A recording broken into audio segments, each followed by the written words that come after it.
never was any doubt in my mind, as far as I can remember, what I really wanted to do, although I called it by the wrong name.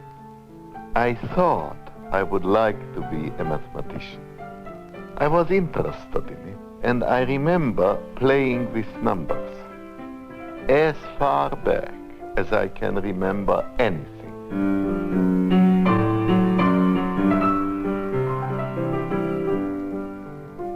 But there was one man who had an exceptionally great influence.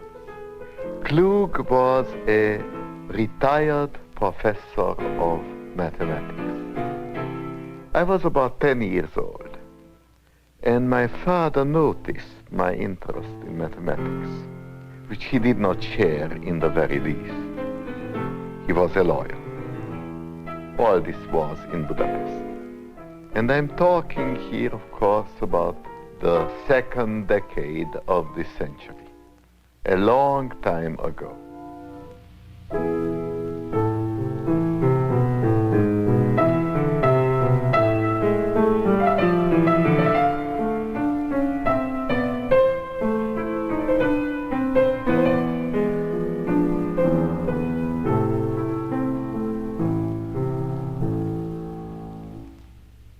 Klug did a lot for me. He gave me an ancient book on algebra, written by Euler, which I read slowly in a year from cover to cover.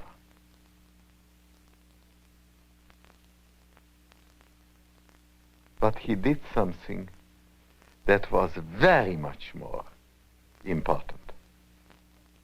He asked me questions to which I couldn't find the answers, which gave me, surprisingly enough, more pleasure than pain. And then he explained the answers after having me try for a few weeks. I did not see him very often.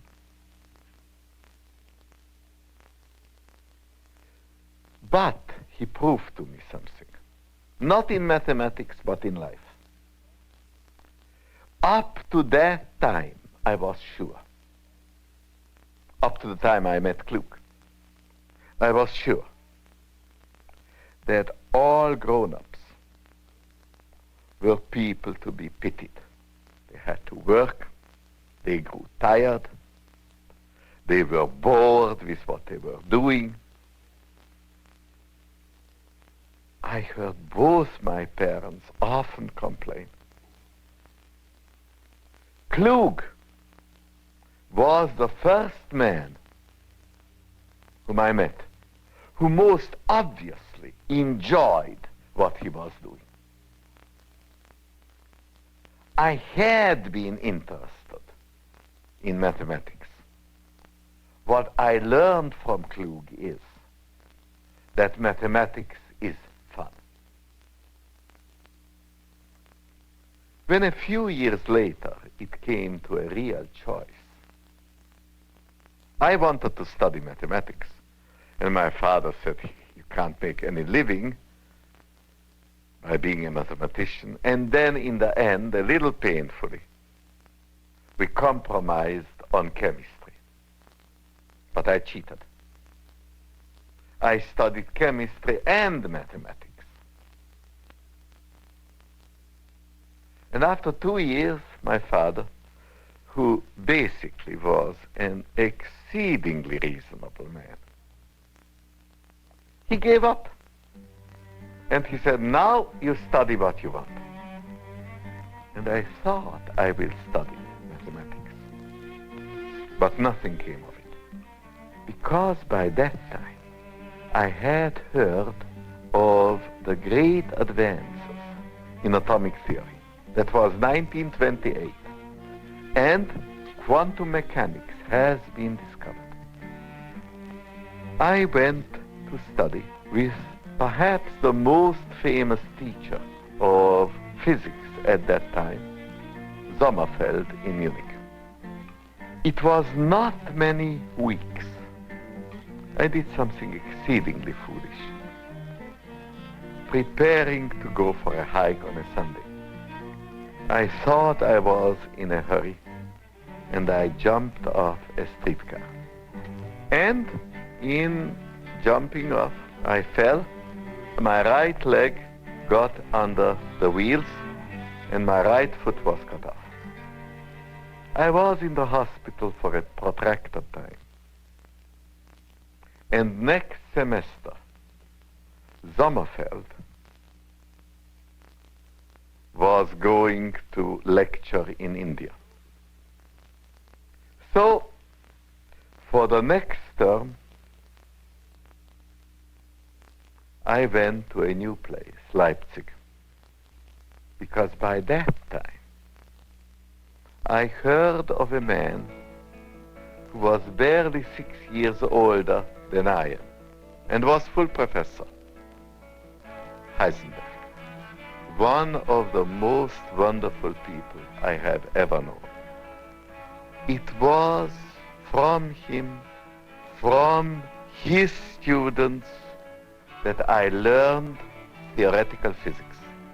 And it was at that time that I fell in love with theoretical physics. Sooner or later I had to get a job. I had to leave this marvelous community, which later was thoroughly destroyed by Hitler.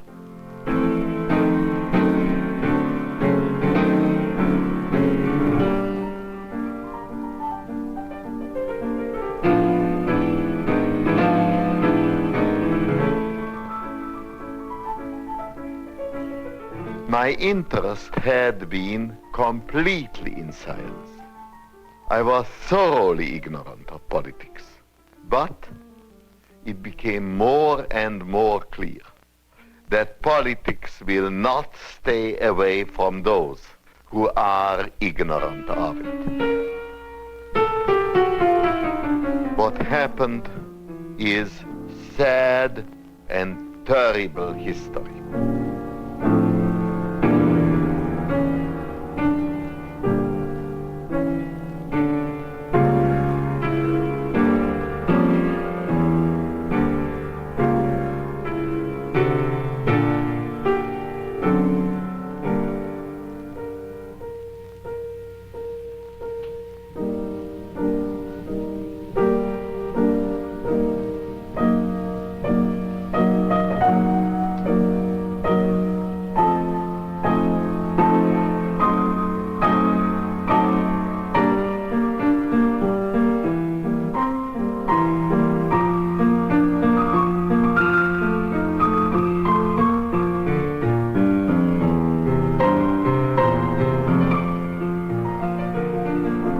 Being a Jew, it was very clear that I had to leave Germany.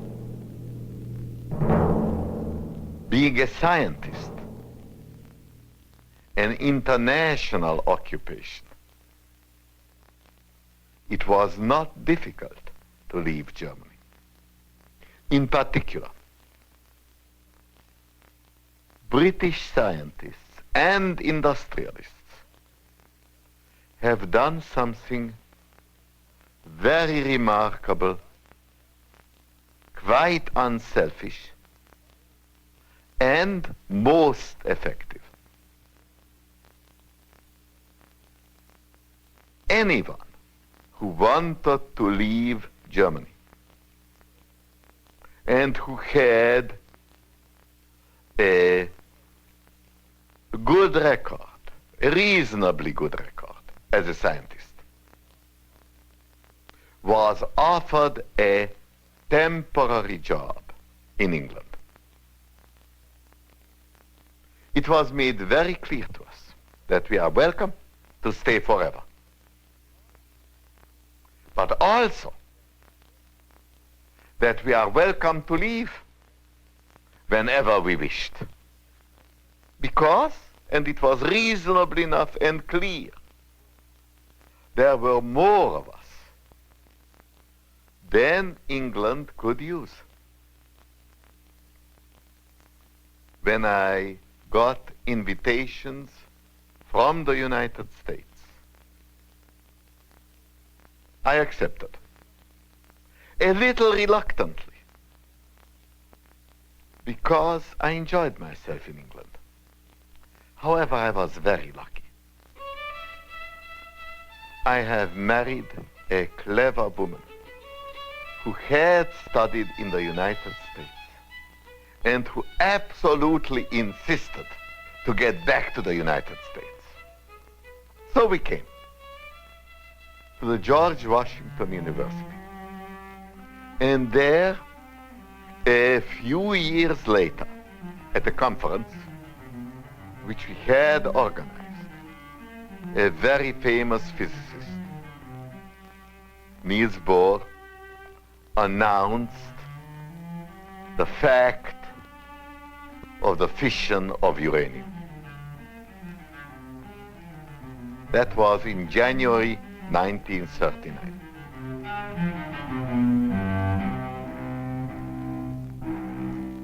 My wife Mitzi and I were in good part hosts to the conference, and when everybody had left, we were completely tired out, and the phone rang. My good old friend from Hungary, quite a bit older than I, and much wiser, not according to general opinion, but in fact. Leo Szilard was on the phone. He said to me, tell her, he never used any title, never called me by my first name. We were very good friends. Tell her, he said, I am at the railroad station.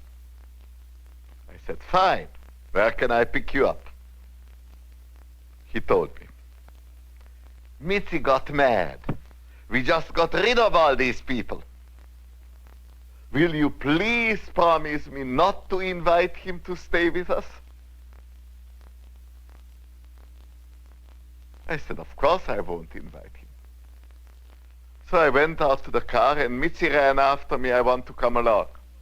So she came along. She was very tired, but we were young then, you know. So we met Szilard, and as soon as we met him, Szilard says, Mitzi says, Szilard, will you stay with us? So Szilard, of course, said yes. And then we had a smallish house that we rented in Washington. Mitzi showed Szilard into his room. Szilard sat on the bed and he said, I slept in this bed before. It is too hard. Isn't there a hotel in the neighborhood? Mitzi was overjoyed and did not hide it. Szilard went into a hotel. But to come to the truly historic part of the event, Szilard, as soon as he could, said to me, in fact already in the car, do you know what this idea and this fact of uranium fission means? This means an atomic explosion. And he explained it to me. Of course, everybody understands now, so I will not explain what Szilard had explained. I will only say that he has started to prepare me for a difficult career. Because by now, I not only knew that politics will not leave scientists alone, I also found out that scientists won't leave politics alone. Actually, the beginning of my active career was not precisely what most people would expect of such a career. Szilard was a man who knew everything, except he did not know how to drive a car. Furthermore, he was unique in believing that I am a good driver. So I started my career in atomic physics as Szilard's chauffeur, driving him out to the end of Long Island from my summer job at Columbia University to ask Einstein to sign a letter, a famous letter to Roosevelt. Szilard, having planned it very carefully and very cleverly, got Einstein's letter before President Roosevelt's eyes. And Roosevelt acted. Plans were started. Whether I should participate, I did not know. I did not want to. I wanted to work on theoretical physics, not on weapons. Until the day after Hitler invaded Belgium and Holland. That was the only day I heard President Roosevelt speak. He spoke to a Pan-American Scientific Congress, and he said that if scientists in the free countries won't work on weapons, freedom will not survive.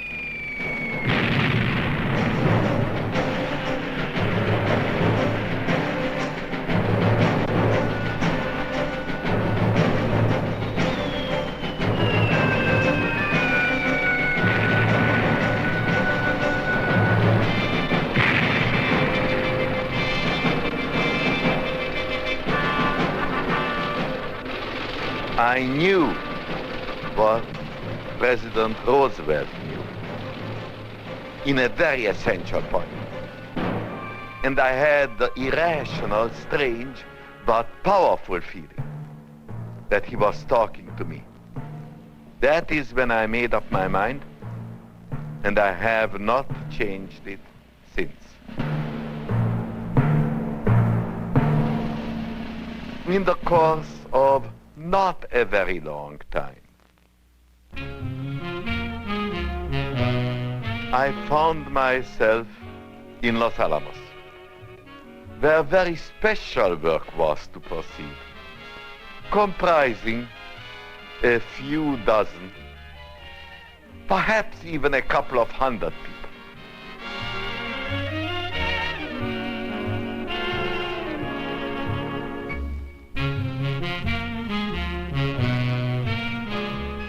By the time we were through with it, there were 10,000 of us.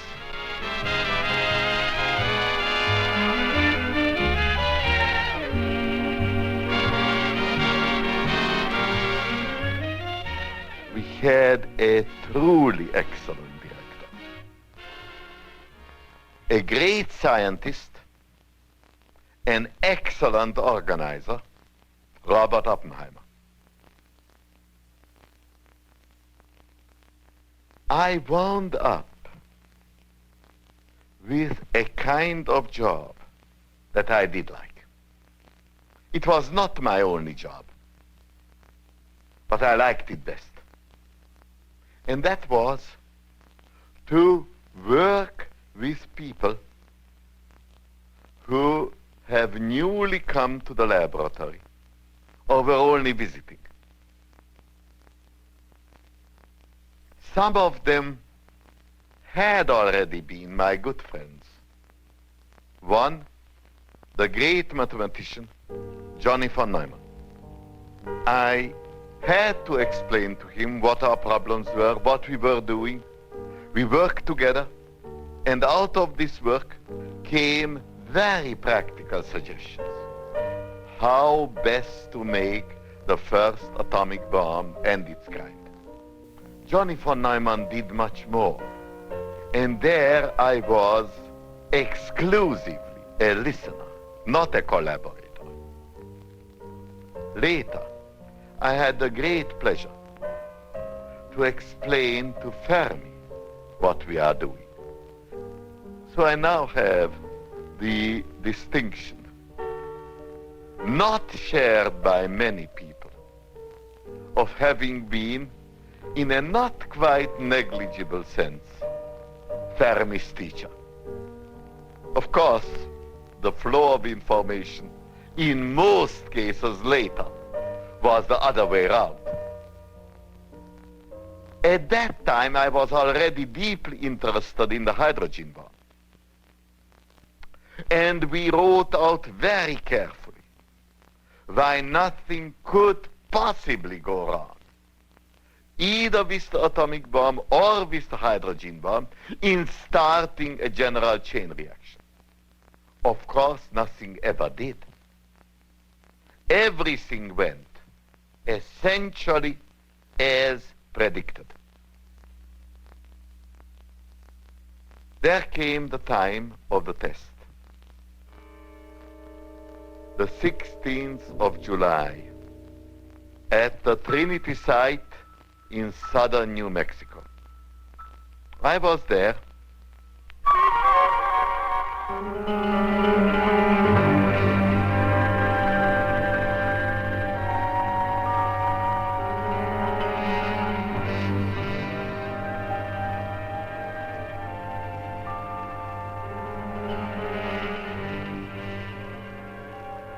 I was looking, contrary to regulations, straight at the bomb, but having tried to imagine everything that could go on, I was particularly careful.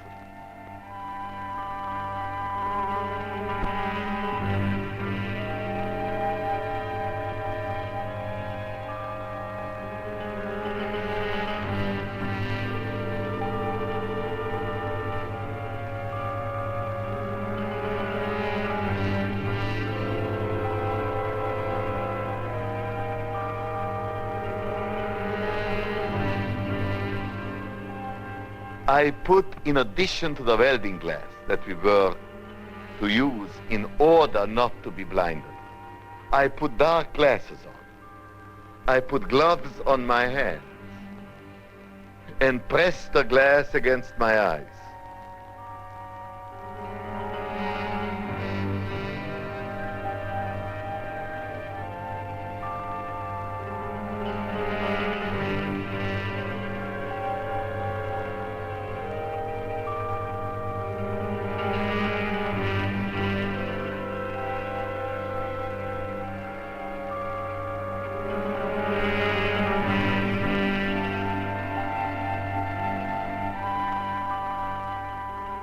I put on some suntan lotion, and then I looked the beast in the eye.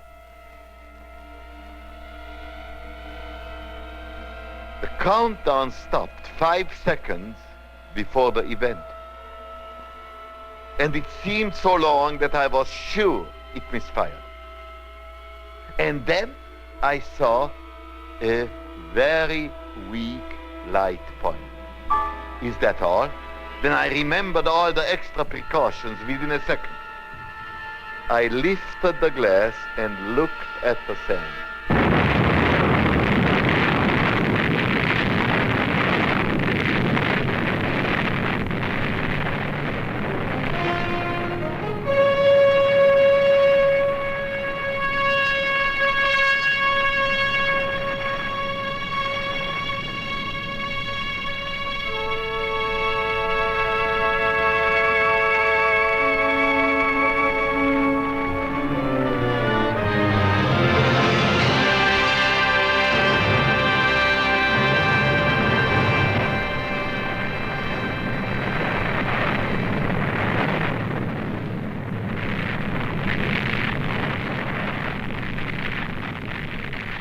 The bomb was dropped on Hiroshima. It should not have been. We should have first demonstrated. If we could have ended the war by showing the power of science without killing a single person, all of us now would be happier, more reasonable, and much more sane.